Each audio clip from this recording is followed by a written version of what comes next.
भगवान कृष्ण के चरणों में युधिष्ठिर ने पूछा मोहिनी एकादशी के विषय में।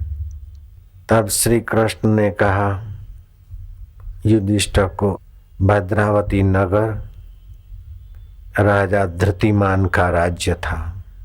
उस नगर में एक वैश्य रहता था जिसका नाम था धनपाल। वो समृद्धिशाली था, दया भाव से संपन्न था, सत्कर्म करने कराने में उत्सुक था। लेकिन सभी बातें संसार में सभी को नहीं मिलती, कुछ न कुछ 19-20 होता ही है जिससे संसार से मनुष्य को वैराग्य हो और सत्य स्वरूप ईश्वर को पाए। ऐसे ही उस नगर के धनपाल के जीवन में एक ऐसी गड़बड़ रही कि 5वां पुत्र धृष्ट बुद्धि, वो वैश्यागामी था और धनवान को तो क्या, एक साधारण आदमी को भी शोभा न दे ऐसा उसका आचरण था। दुखी होकर बेटे को समझा समझा कर थका। आखिर लोफरों की दोस्ती में वैश्या के गले में हाथ डालकर बाजारों में घूमने वाले 5वें पुत्र को उसने अपने घर से बेदखल कर दिया, बाहर कर दिया।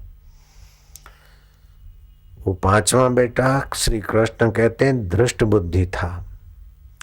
मति मारी गई होती है तो हल्का संग मिलता और कोई पुण्य होता है तो हल्के संग में भी कहीं न कहीं अच्छा संग, सत्संग का शरण आदमी को लाकर उन्नत कर देता है। क्योंकि मनुष्य का वास्तविक आत्मा पुण्यमय है, सुखमय है, उन्नति का भंडार है।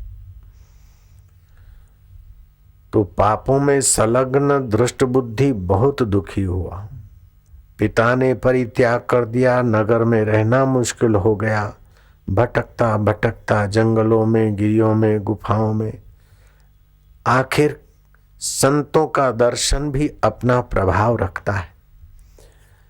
पेट भरने के लिए भी ऋषि मुनियों के आश्रम में टुकड़े के लिए भी जाने के कारण तभी भी संत दर्शन के प्रभाव से उसकी बुद्धि कुछ शुद्ध हुई और महर्षि कौंडिन्य के चरणों में उसने जाकर प्रणाम किया कि महाराज, मैं दृष्ट बुद्धि, पिता के कहने से भी सुधरा नहीं, ठोकरे खाने से भी सुधरा नहीं। अब मेरे पापों का तो क्या बताऊं, मेरे कर्मों का तो बोझ मुझ पर बहुत है। कोई उपाय बताइए कि मैं पाप मुक्त हो जाऊं, कष्ट मुक्त हो जाऊं और मैं अपनी आत्मा का प्रभाव, प्रकाश, सामर्थ्य पाकर दिव्य आत्मा हो जाऊं। ये आप संतों की कृपा के बिना कोई चारा नहीं। महर्षि कौंडिन्य उसकी प्रार्थना पर प्रसन्न हुए। कौंडिन्य ऋषि की प्रसन्नता का फल ये हुआ कि उन्होंने तनिक शांत चित्त होकर उस पाप और दुखों में डूबे हुए धृष्ट बुद्धि के उद्धार का विचार किया। तुरंत उनको शास्त्रीय रहस्य और अंतरात्मा की प्रेरणा हुई कि मोहिनी एकादशी, जो भी संसार में मोहित होकर पाप ताप में पड़े हैं, दुखों में पड़े हैं, कर्म बंधन में पड़े, उनके कर्म बंधन और पाप कट जाते हैं। ये मोहिनी एकादशी रखने वाले का मंगल हो जाता है। कौंडिन्य ऋषि के कहने पर मोहिनी एकादशी का व्रत रखकर वो दृष्ट बुद्धि पाप मुक्त होकर प्रसन्न आत्मा हुआ और सत प्रवृत्ति करते करते नीच लोकों में और नरकों में जाने वाले कर्मों को काटकर भगवत धाम को प्राप्त हुआ।